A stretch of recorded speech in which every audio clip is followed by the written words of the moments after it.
ឆ្ងល់អ្នកដែលជុំជុំស៊ីផឹកកាន់កែវជុលផឹកថាលើកដាច់អ្នកខ្លះទើបតែចេញមកពីពេទ្យអង្គុយលេងបានមួយផ្លែក៏លើកដាច់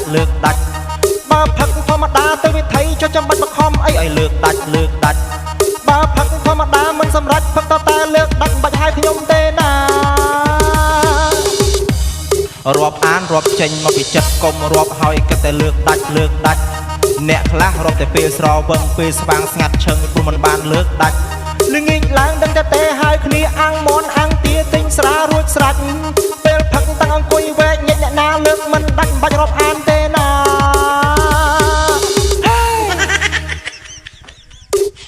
ផឹកសៀមានរបបមានរបៀបផឹកតែសារសុខភាពកុំលើកដាច់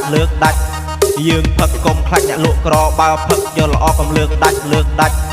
ជុំគ្នាគឺដើម្បីសប្បាយកុំបង្ខំគ្នាឡើយឲ្យលើកដាច់យើងផឹកចង់មានអ្នកចោចែក